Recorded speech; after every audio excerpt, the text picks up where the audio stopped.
Hello friends, आप सभी को मेरे यूट्यूब चैनल डैड स्टडी में बहुत बहुत स्वागत है। आज मैं आप लोगों को प्रेजेंट इंडेफिनिट के टेंस बनाना सिखाऊंगा और साथ ही उनको पहचानने की बिल्कुल एकदम क्लियर ट्रिक बताऊंगा। तो चलिए वीडियो स्टार्ट करते हैं। अगर आप हमारे चैनल पर नए हैं तो आप हमारे चैनल को सब्सक्राइब कर लीजिए।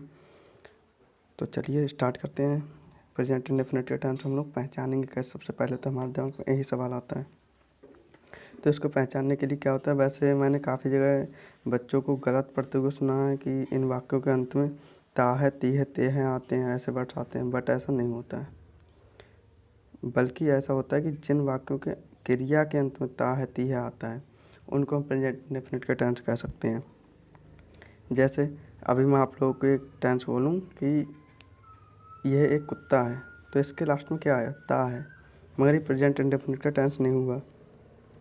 और जैसे कोई वर्ब है बनाना, तो हम बनाना को अगर बनाता कर देंगे, लास्ट में अगर उसका ता है आएगा, तो हम उसको प्रेजेंट इंडेफिनिट का टेंस बोल सकते हैं। जैसे सीता खाना बनाती है, ठीक है, बनाना इसमें वर्ब है, लेकिन हमने बनाना को क्या कर दिया, बनाती है, तो इसके अंत में क्या है, ती है, ऐसे वर्ड्स आते हैं, तो हम उनको क्या कह सकते हैं कि ये प्रेजेंट इंडेफिनिट का टेंस है।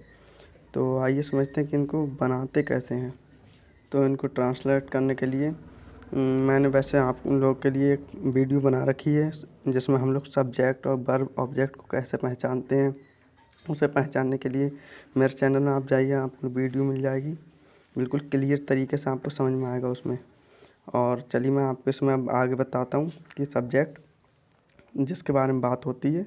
तो इन वाक्यों में सबसे पहले हम क्या करते हैं, सब्जेक्ट की अंग्रेजी लगाते हैं। इसके लिए मैं आपको एक एग्जाम्पल दिखाना चाहूँगा। तुम स्कूल जाते हो, तो इसको हम कैसे बनाएंगे, तुम स्कूल जाते हो, तो सब्जेक्ट उसमें क्या है, तुम्हारे बारे में बात हो रही ना, तो सब्जेक्ट क्या हुआ, तुम। तो तुम की पहले हम सबसे पहले लगाई है ये यू लगाई हमने सबसे पहले। और उसके बाद क्या लगाते हैं हम लोग, उसके बाद हम लोग लगाते हैं सब्जेक्ट के बाद वर्ब की फर्स्ट फॉर्म लगाते हैं। और वर्ब की फर्स्ट फॉर्म लगाने के बाद हम क्या करते हैं, अगर सब्जेक्ट सिंगुलर होता है तब तो हम उसमें ऐसे ही यस जोड़ देते हैं वर्ब में, और अगर सब्जेक्ट प्लूरल होता है तो हम उसमें ऐसे ही यस नहीं जोड़ते हैं, उसको ऐसे ही छोड़ देते हैं। और इसमें वर्ब की फर्स्ट फॉर्म का उपयोग होता है, और वर्ब के बाद हम इसमें ऑब्जेक्ट का यूज करते हैं। और ऑब्जेक्ट के बाद अगर कोई वर्ड्स अगर अदर वर्ड्स आते हैं तो हम उनको सबसे लास्ट में लगा देते हैं। इस प्रकार हम इनको बनाते हैं। इनको बनाने के लिए आप लोग के लिए मैं शॉर्ट रूल्स लिख के लाया हूँ, ये है शॉर्ट रूल्स। इनको बनाने के लिए अगर कोई वाक्य अफर्मेटिव है कि उसमें सबसे पहले सब्जेक्ट लगाते हैं हम, उसके बाद हम क्या लगाते हैं, वर्ब लगाते हैं, उसके बाद ऑब्जेक्ट लगाते हैं, उसके बाद अदर वर्ड्स बच जाते तो हम वो लगा देते हैं, ठीक है। अब हम आते हैं नेगेटिव पे, जिन वाक्यों में नहीं आता है। जैसे वह स्कूल नहीं जाता है, तो ये हो गया नेगेटिव। तो इसको हम कैसे बनाते हैं, इसमें सबसे पहले हम लगाते हैं सब्जेक्ट, उसके बाद डू या डज। अब ये कैसे लगाते हैं, जब अगर हमारा सब्जेक्ट सिंगुलर है तो हम उसमें डज लगाएंगे, डज। और अगर हमारा सब्जेक्ट है प्लूरल तो हम उसमें लगाते हैं डू नॉट, वैसे लगाते हैं डज नॉट अगर सिंगुलर है तो। फिर उसके बाद वर्ब की फर्स्ट फॉर्म लगा देते हैं और ऑब्जेक्ट लगा देते हैं। उसके बाद अगर अदर वर्ड्स बचते हैं तो हम वो लगा देते हैं। और इसमें वर्ब में ऐसे यस नहीं लगाया जाता है, उसके लिए हम डू में ही ईएस जोड़ देते हैं पहले से ही। Okay, clear. अब हम आते हैं इंट्रोगेटिव पे।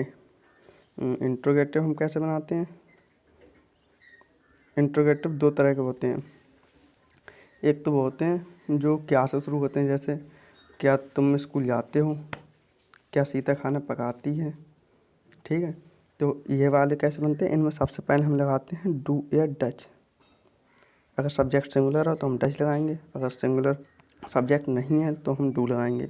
उसके बाद हम अपना सब्जेक्ट लगाते हैं, सब्जेक्ट लगाएंगे, उसके बाद हम वर्ब लगाएंगे, वर्ब के बाद हम ऑब्जेक्ट, ऑब्जेक्ट के बाद हम अदर वर्ड्स बचते हैं लगाने के बाद, उसके बाद क्वेश्चन मार्क लगा देते हैं। अब बात आती है दूसरे तरह के इंट्रोगेटिव कैसे होते हैं। दूसरी तरह के होते हैं जिनमें बीच में कोई क्वेश्चन वर्ड आता है, जैसे कि मैं स्कूल क्यों जाता हूँ, इसमें बीच में क्वेश्चन वर्ड आया और ये इंट्रोगेटिव है। तो इसमें सबसे पहले हम क्या करेंगे, क्वेश्चन वर्ड की स्पेलिंग सबसे बाहर लेके आएंगे। जैसे क्यों जाता हूँ, तो क्यों की सबसे पहले लगाएंगे, क्वेश्चन वर्ड की सबसे पहले लगाई जाती है। उसके बाद डू या डज वो सब्जेक्ट के अकॉर्डिंग लगाई जाती है। जैसे अगर सब्जेक्ट सिंगुलर तो हम डज लगाएंगे, सिंगुलर सब्जेक्ट अगर सिंगुलर नहीं है तो हम डू लगाएंगे। और सब्जेक्ट के बाद हम वर्ब लगाते हैं, वर्ब के बाद ऑब्जेक्ट, ऑब्जेक्ट के बाद अदर वर्ड्स लगा के क्वेश्चन मार्क लगा देते हैं। क्लियर। अब हम आगे बात करते हैं इनके कुछ एग्जाम्पल्स की। इसका पहला एग्जाम्पल हम लेते हैं कि तुम स्कूल जाते हो। तो इसको अभी मैंने रूल क्या बताया था अफर्मेटिव के लिए, सब्जेक्ट वर्ब उसके बाद ऑब्जेक्ट उसके बाद अदर वर्ड्स लगेंगे। ठीक है, ये रहा रूल। इसको हम अप्लाई करते हैं सब्जेक्ट वर्ब ऑब्जेक्ट। क्या है सब्जेक्ट, सब्जेक्ट क्या है तुम की क्या लगा दिया हम लोगों ने यू। और इसमें वर्ब क्या है, वर्ब होता है जो कोई एक्शन होती है उस वाक्य में, तो इसमें एक्शन क्या हो रही है, जाना है, जाना इसमें क्या है वर्ब, तो उसके हम क्या लगाएंगे गो।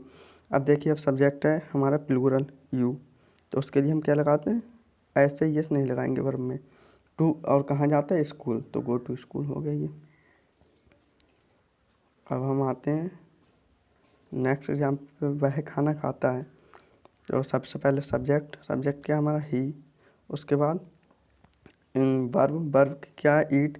अब देखिए इसमें सब्जेक्ट सिंगुलर है तो हम इसमें एस से यस जोड़ देते हैं, तो हम लोगों ने इसमें एस जोड़ दिया, ईट में क्या जोड़ दिया एस। उसके बाद क्या खाता है, खाना खाता है, तो ऑब्जेक्ट लगा दिया, ऑब्जेक्ट क्या हो गया द फूड। अब आते हैं नेगेटिव पे, इसमें क्या होता है, अभी मैंने आपको शॉर्ट रूल दिखाया था, ये है ये रहा हमारा शॉर्ट रूल नेगेटिव के लिए। सबसे पहले सब्जेक्ट, उसके बाद डू या डज नॉट, उसके बाद वर्ब, उसके बाद ऑब्जेक्ट और अदर्स, अदर कोई वर्ड है तो वो लगेगा। और सब्जेक्ट देखिए सब्जेक्ट डू या डज नॉट लगाएंगे सबसे पहले, सब्जेक्ट वह की क्या होगी ही, और डू या डज नॉट कैसे लगेगा, ये हमारा सिंगुलर सब्जेक्ट है तो हम डज नॉट लगाएंगे। उसके बाद वर्ब, वर्ब हमारी क्या है वॉट, उसके बाद क्या रहा है डेली, डेली क्या हमारा अदर वर्ड्स है। इसी प्रकार ये है दूसरा नीचे वाला, ये भी नेगेटिव है, ये भी हमारा वैसे ही बना है, सब्जेक्ट उसके बाद डज नॉट और बीट वर्ब लग गई और उसके बाद ऑब्जेक्ट आ गया। अब हम देखते हैं इंट्रोगेटिव, क्या तुम पेन चुराते हो। अब इंट्रोगेटिव के लिए रूल देखते हैं कौन सा होता है।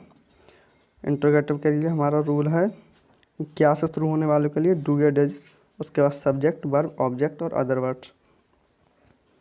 ये भी हमारा क्या से शुरू हो रहा है तो हम यही रूल अप्लाई करेंगे। इसके लिए क्या है डू यू स्टील पेन, ये कैसे आया, सबसे पहले हम क्या लगाते हैं डू या डज, हमने लगा दिया डू क्योंकि हमारा सब्जेक्ट है जो वो यू है, यू क्या है प्लूरल सब्जेक्ट होता है। उसके बाद हम क्या लगाते हैं सब्जेक्ट, सब्जेक्ट क्या है हमारा इसमें यू, यू हो गया। उसके बाद क्या लगाएंगे हम वर्ब, वर्ब हमारी क्या है चुराना, चुराना ही क्या लगाते हैं स्टील। उसके बाद क्या है ऑब्जेक्ट, क्या चुराते हैं पेन, पेन लगा दिया। उसके बाद क्वेश्चन मार्क लगा दिया बस। अब ऐसे ही ये वाला बना क्या सीता खाना पकाती है, ये आप लोग अपने आप से देख लेना। उसके बाद आप लोगों को समझा देते हैं बीच में अगर क्वेश्चन वर्ड आए तो हम उसे कैसे बनाते हैं। जैसे वह रोज़ क्यों रोता है, इसे हम कैसे बनाएंगे, इसे बनाएंगे हम सबसे पहले रूल देख लेते हैं शॉर्ट रूल क्या कहता है हमारा। सबसे पहले हम क्या लगाते हैं क्वेश्चन वर्ड लगाते हैं हम सबसे पहले। चलिए क्वेश्चन वर्ड लगा देते हैं। क्वेश्चन वर्ड इसमें क्या है हमारा क्यों, क्योंकि हम सबसे बाहर लेके आएंगे, क्या लगा दिया हमने इसकी भाई, भाई लग गई। इसके बाद हमारा रूल क्या कहता है डू या डज लगाएंगे, वो सब्जेक्ट के अकॉर्डिंग लगेगा, डू लगेगा डज। हमारा सब्जेक्ट क्या है सिंगुलर है ही, तो इसके लिए हम क्या लगाएंगे डज। उसके बाद क्या लगाते हैं हम सब्जेक्ट, सब्जेक्ट के लिए हम क्या लगाते हैं ही, सब्जेक्ट लग गई ही। उसके बाद क्या आता है हमारा वर्ब, वर्ब देख लेते हैं, वर्ब क्या है हमारा रोना, तो रोना क्या होती है वीप, वीप लगा दी। उसके बाद क्या है रूल क्या कहता है अगर ऑब्जेक्ट, ऑब्जेक्ट अगर नहीं तो उसका अदर वर्ड्स जो आ रहा है हम उसको लगा देते हैं। इसमें तो रोज़ एक अदर वर्ड है उसके लिए हम डेली लगा के क्वेश्चन मार्क लगा देते हैं। तो इसलिए इस तरह से हम प्रेजेंट इंडेफिनिट के टर्म्स बनाते हैं। अगर आपको वीडियो समझ में आई हो तो प्लीज़ वीडियो को लाइक करें और मेरे चैनल को सब्सक्राइब करें। Thank you.